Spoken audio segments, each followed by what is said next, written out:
الحمدللہ اللہ تبارک و تعالیٰ کا بے پناہ شکر و احسان کہ اس نے ایک بار پھر ہمیں یہ سعادت عطا فرمائی کہ اپنا اور اپنے حبیب کریم رحمۃ للعالمین صلی اللہ علیہ وسلم کا ذکر اور ان کے فرامین پڑھنے اور سننے کا ہمیں شرف عطا فرمائے۔ اللہ تعالیٰ ہماری اس حاضری کو اپنی بارگاہ میں قبول و منظور فرمائے۔ آج حدیث مبارکہ پڑھنے سے پہلے چند تمہیدی باتیں جو ہے وہ سماعت فرمانے، پھر ہم حدیث مبارکہ پڑھیں گے۔ حضور علیہ الصلوۃ والسلام کی جو ذات گرامی ہے نا، وہ امت کے لیے ویسے تو اس کی کئی جہات ہیں، اور کئی جہتوں میں سے ایک جہت یہ ہے کہ حضور علیہ الصلوۃ والسلام امت کے لیے بہترین معلم بن کر آئے ہیں، سکھانے والے بن کر آئے ہیں، مدرس بن کر آئے ہیں، تدریس کرنے والے بن کر آئے ہیں۔ خود حضور علیہ الصلوۃ والسلام نے فرمایا انما بعثت معلما، کہ مجھے معلم بنا کر مبعوث فرمایا گیا ہے، مجھے یہاں تمہارے درمیان بھیجا گیا ہے، تو معلم بنا کر بھیجا گیا۔ اب اچھا معلم وہ ہوتا ہے کہ جو اپنے شاگردوں کو یا اپنے سامعین کو بات اس طرح سمجھائے کہ بات ان کی سمجھ آ جائے، اتنی زیادہ مشکل اور ثقیل گفتگو بھی نہ ہو کہ ہر ایک کے ادراک میں وہ گفتگو نہ آ سکے، اور اتنی زیادہ آسان بھی نہ ہو کہ غیر معیاری گفتگو لگنے لگے۔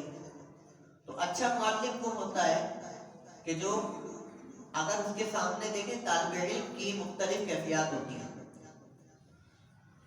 ایک ذکی طالب علم ہوتا ہے، یہ سب سے سپرلیٹو ڈگری ہے طالب علم کی، ذکی، اس کا مطلب کہ بہت زیادہ ذہین کے ذرا سے اشارہ کو بات سمجھ جاتا ہے، یہ وہ طالب علم ہے جس کو زیادہ سمجھانا نہیں پڑتا۔ ایک متوسط طالب علم ہوتا ہے، اور پھر اس کے نیچے جو تھرڈ ون اور لاسٹ ون آتا ہے نا، وہ ہوتا ہے غبی، کمزور، یعنی جس کو بار بار پنا کر جو ہے نا چیز سمجھانی پڑتی ہے، ایک ٹاپک کو بار بار بتانا پڑتا ہے۔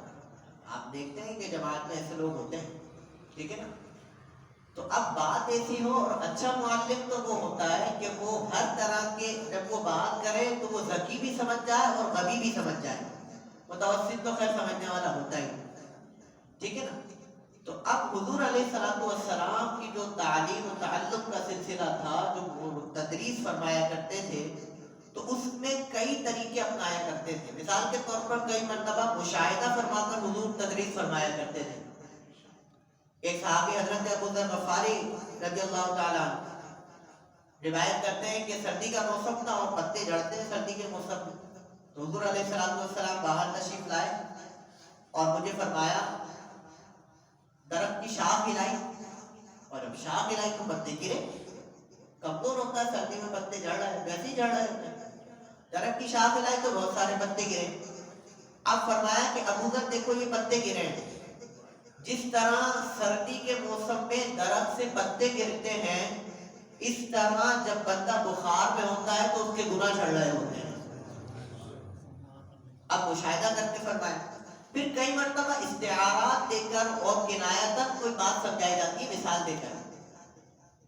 مثال کے طور پر حضور نے فرمایا کہ صحابہ یہ بتاؤ کہ اگر تمہارے گھر کے سامنے سے کوئی نہر گزر رہی ہو اور دن میں 5 مرتبہ تم اس نہر میں غوطہ لگاتے ہو، نہاتے ہو اس نہر سے 5 مرتبہ، تو کیا تمہارے جسم پر کوئی میل کچل باقی رہے گا؟ تو 5 مرتبہ نہا رہے، کوئی میل کچل نہیں رہے گا۔ اسی طرح پھر حضور نے فرمایا کہ یہی مثال نماز کی ہے کہ گویا کہ تمہارے گھر کے باہر سے نہر گزر رہی ہے، جب تم 5 وقت اس میں غوطہ لگاؤ گے، نماز پڑھو گے، تو جس طرح تمہارے بدن پر کوئی میل کچیل نہیں رہے گا، اس طرح تمہارے نامہ اعمال میں بھی کوئی میل کچیل نہیں رہے گا۔ تو یہ سمجھانے کا ایک انداز ہوتا ہے۔ آج جو حدیث مبارکہ ہم پڑھنے جا رہے ہیں نا، حضور نے اسی طرح استعارہ دے کر ایک کیفیت ہمیں سمجھائی، اگرچہ اللہ تعالیٰ اس کیفیت سے پاک ہے، لیکن سمجھانے کے لیے ہمیں استعارہ دیا ہے۔ اب میں آپ کو مثال دوں، پہلے حدیث مبارکہ پڑھتے پھر میں اپنی مثال دیتا ہوں۔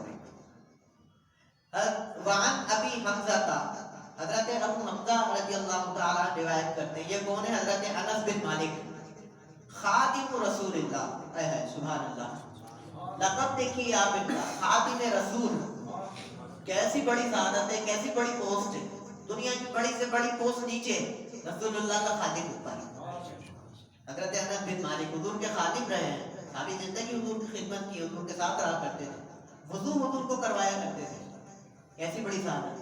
فرمایا خادم رسول اللہ، حضور کے خادم ہیں۔ یہ روایت کرتے ہیں، فرماتے ہیں لَللَّهُ أَفْرَحُ بِتَوْبَةِ عَبْدِهِ مِنْ أَحَدِكُمْ، کہ اللہ تعالیٰ ضرور بہت زیادہ خوش ہوتا ہے، بہت زیادہ خوش ہوتا ہے، کب؟ کہ جب تم میں سے کوئی اس کی بارگاہ میں توبہ کرتا ہے۔ یعنی وہ ایسا کریم ہے کہ وہ بندے کی توبہ کرنے پر بھی خوش ہو رہا ہے۔ اب حضور مثال دے رہے ہیں کہ کس طرح خوشی کی کیفیت کیا ہے۔ فرمایا سقط علی بعیرہ وقد اضلہ فی ارض فلاۃ، فرمایا کہ ایک شخص جو ہے وہ بڑے میدان میں، گھنے جنگل میں یا بڑے میدان میں جا رہا تھا اور اس کا اونٹ اچانک گم ہو گیا، اور تھوڑی دیر بعد بغیر کسی محنت کے وہ اونٹ دوبارہ اس کو مل گیا۔ یہ جانیے کہ اونٹ پہلے بہت بڑی دولت ہوا کرتی تھی، وہ سفر کر رہا ہے، اونٹ کھو گیا اس کا۔ فرمایا کہ اونٹ کھو گیا اور اچانک اس کو اونٹ مل گیا، تو اب جس طرح وہ خوش ہوتا ہے نا، ایک دم برجستہ اس کی خوشی نکل کر باہر آتی ہے۔ فرمایا جس طرح وہ خوش ہوتا ہے، اسی طرح اللہ تعالیٰ اپنے بندے کی توبہ کرنے پر خوش ہوا کرتا ہے۔ اب اس کی مثال جو ہے نا وہ دور حاضر سے سمجھتے ہیں۔ مثال کے طور پر آپ حج یا عمرہ کرنے گئے ہو، یا کسی ایسے مجمع میں گئے ہوئے ہیں باہر ملک جہاں پر لاکھوں کا مجمع ہے، اور آپ کے پاس ایک بیگ ہے، اس میں آپ کا موبائل بھی ہے، اس میں آپ کا مال بھی ہے، اور بالخصوص اس میں آپ کا پاسپورٹ ہے جس سے آپ نے واپس آنا ہے، اور لاکھوں کے مجمع میں آپ کا بیگ کھو جائے۔ اب کوئی صورت ہی نہیں ہے، آپ کو نہیں پتا کہاں گرا ہے سامان، اور اچانک سے کوئی شخص آئے وہ کہے کہ میاں تمہارا بیگ وہاں گرا ہوا تھا، یہ لے لو۔ اب جو تمہاری خوشی کی کیفیت ہوگی نا، تم بھولے نہیں سماؤ گے۔ اور ایک خوشی کی کیفیت ایسی ہوتی ہے کہ انسان آپے سے باہر ہو جاتا ہے، اور اس کے منہ سے ایسے الفاظ نکلتے ہیں بے اختیار اس کو پتہ بھی نہیں ہوتا میں کیا بول رہا ہوں۔ سمجھ آ رہی ہے؟ اب وہ والی حدیث، یہی حدیث مبارکہ جو مسلم شریف میں الفاظ آئے، فرمایا اللہ اشد فرحا بتوبۃ عبدہ حین یتوب الیہ من احدکم، بہت زیادہ خوش ہوتا ہے اللہ، افرح، بہت زیادہ خوش ہوتا ہے۔ یہ اس میں تفضیل کا صیغہ ہے، عربی میں اس میں تفضیل ہوتا ہے جو معنی کو زیادہ کرنے کے لیے آتا ہے۔ مثال کے طور پر یفرح، اللہ خوش ہوتا ہے، افرح، اللہ بہت زیادہ خوش ہوتا ہے، تو یہاں پر اس میں تفضیل کے صیغے آئے ہیں۔ فرمایا اشد فرحا، بہت زیادہ خوش ہوتا ہے تم میں سے کسی بندے کی توبہ پر، کتنا خوش؟ فرمایا کان علی راحلتہ بارض فلاۃ، ایک شخص سے بڑے میدان میں ریگستان میں سفر کر رہا ہے، اور ہوا کیا؟ فَانْفَلَتَتْ مِنْهُ وَعَلَيْهَا طَعَامُهُ وَشَرَابُهُ، اچانک اس کا اونٹ اس بڑے ریگستان میں کھو گیا، اور صرف اونٹ نہ کھویا بلکہ اس اونٹ پر اس کے کھانے پینے کا سامان بھی موجود تھا، ساری چیزیں اسی پر موجود تھی، اونٹ کھو گیا۔ فَأَيِّسَ مِنْهَا، اب وہ مایوس ہو گیا کہ یار اتنے بڑے ریگستان میں اونٹ تو نکل گیا، وہ تو گھومتا رہے گا، میرے پاس کیسے آئے گا؟ وہ مایوس ہو گیا اس کے پھر۔ فَأَتَى شَجَرَةً فَاسْتَجَعَ فِي ظِلِّهَا، تو ایک درخت کا سایہ اسے ملا، اور وہ تھک ہار کر بیچارہ درخت کے سائے میں لیٹ گیا، آرام کرنے کے لیے لیٹ گیا۔ وَقَدْ أَيِّسَ مِنْ رَاحِلَتِهِ فَبَيْنَمَا هُوَ كَذَلِكَ إِذَا هُوَ بِهَا قَائِمَةً عِنْدَهُ، اب جب وہ لیٹا، تھوڑی دیر لیٹا، اور اچانک اس کی آنکھ کھلی اور وہ دیکھتا ہے کہ وہ جو اونٹ کھویا تھا وہ تو میرے پاس کھڑا ہے، اور سارا ساز و سامان بھی اس پر موجود ہے۔ باقی کیفیت سمجھیں کہ سارا ساز و سامان بھی اس پر موجود ہے۔ فرمایا فَأَخَذَ بِخِطَامِهَا، فوراً سے اس کی رسی پکڑی، ثُمَّ قَالَ مِنْ شِدَّةِ الْفَرْحِ، ایسی خوشی تھی کہ وہ آنکھیں سے باہر ہو گیا، اور خوشی میں اس نے کیا کہا؟ اللہم انت عبدی وانا ربک، یا اللہ میں تیرا رب ہوں، تو میرا بندہ ہے۔ یعنی وہ بندہ کہہ رہا ہے کہ یا اللہ تو، میں تیرا رب ہوں تو میرا بندہ ہے۔ اتنا خوش ہو گیا وہ، مطلب کہ اس کی خوشی کی کوئی کیفیت، کوئی حد مقرر نہیں ہوئی۔ حضور نے فرمایا کہ جتنا یہ بندہ خوش ہو رہا ہے نا، کہ جس کی حد ہی کوئی نہیں ہے، اتنا خوش ہو گیا ہے۔ تم میں سے جب کوئی بندہ گناہ سے توبہ کرتا ہے، اللہ تعالیٰ اتنا خوش ہوتا ہے جس کی حد ہی باقی کوئی نہیں رہتی ہے۔ زور سے بولے سبحان سمجھ رہے ہیں؟ اب سمجھ آئی حدیث مبارک، استعارہ سمجھ آیا حضور کا کہ حضور نے بشری استعارے کو کیسے اللہ تعالیٰ کی بارگاہ کے لیے سمجھا. اگرچہ اللہ تعالیٰ ان استعاروں سے پاک ہے، یعنی کیفیات سے اللہ تعالیٰ پاک ہے، لیکن ہمیں سمجھانے کے لیے حضور نے فرمایا کہ جس طرح تم اس بندے کی خوشی کا احساس نہیں کر سکتے نا کہ کتنا خوش ہوا ہے وہ، آپ ماپ نہیں سکتے اس کی خوشی کو کہ کتنا خوش ہو گیا ہے وہ بندہ، اسی طرح اللہ تعالیٰ کی خوشی کا بھی حساب نہیں لگایا جا سکتا. اب غور طلب بات یہ ہے کہ آپ دیکھیے کہ اللہ تعالیٰ کی نافرمانی ہو رہی ہے، گناہ ہو رہا ہے، لیکن اللہ تعالیٰ اس گناہ پر ناراض ہونے سے زیادہ اس بات سے خوش ہو رہا ہے کہ بندہ میری بارگاہ میں توبہ کر رہا ہے.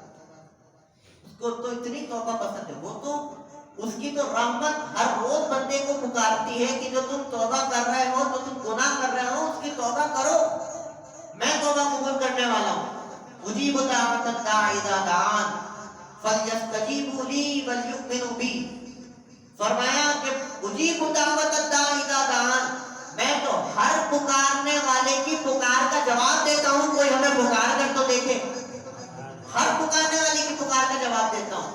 اگلی حدیث مبارکہ سنیے، حضرت ابو موسیٰ عبداللہ بن قیس الاشعری رضی اللہ تعالیٰ یہ روایت کرتے ہیں. حدیث مبارکہ دیکھیے کتنی پیاری، اور آج ہم اسی حدیث مبارکہ پر اکتفا کریں گے.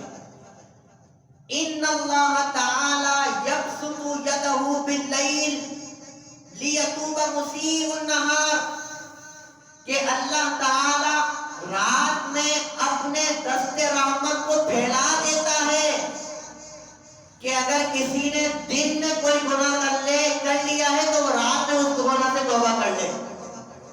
اس کا دست رحمت رات میں پھیلا ہوا ہے. یبسط یدہ باللیل، اس نے اپنے ہاتھ، اپنا دست رحمت پھیلایا ہوا ہے کہ کوئی بندہ لیتوب مسیء النہار، کہ اگر کسی نے دن میں کوئی گناہ کر لیا ہے تو رات میں اس کی توبہ کر لے. اسی طرح فرمایا وَيَبْسُطُ يَدَهُ بِالنَّهَارِ لِيَتُوبَ مُسِيءُ اللَّيْلِ. فرمایا اور اسی طرح دن میں، جس طرح دن میں اس کے ہاتھ پھیلے ہیں، رات میں اس کے ہاتھ پھیلے ہیں، اسی طرح دن میں اس کے رحمت والے ہاتھ پھیلے ہیں کہ اگر کسی نے رات میں کوئی گناہ کر لیا ہے تو اگلے دن میں اس کی توبہ کر لے. اللہ کی بات ہے، اللہ تعالیٰ تو دن بھر رات بھر معاملہ یہ ہے کہ وہ بندے کی توبہ قبول کرنے کے لیے جلوہ افروز ہے، وہ انتظار میں ہے کہ بندہ توبہ کرے تو میں اس کی توبہ کو قبول کروں، اپنے گناہوں سے معافی مانگے تو میں اس کی گناہ اس کے نامہ اعمال سے مٹا دوں. فرمایا حتی تطلع الشمس من مغربها، فرمایا توبہ کا دروازہ کھلا ہے جب تک سورج مغرب سے واپس نہیں آ جاتا. اب یہ سورج مغرب سے واپس آنا کیا معاملہ ہے؟ اگلی حدیث مبارکہ بھی، ان دو حدیث مبارکہ ہیں وہ بھی ایسی ہیں، تلاوت کر دیتا ہوں پھر ان کی وضاحت کر دیتا ہوں. حضرت ابو ہریرہ روایت کرتے ہیں اگلی حدیث مبارکہ من تاب قبل ان تطلع الشمس من مغربها تاب اللہ علیہ.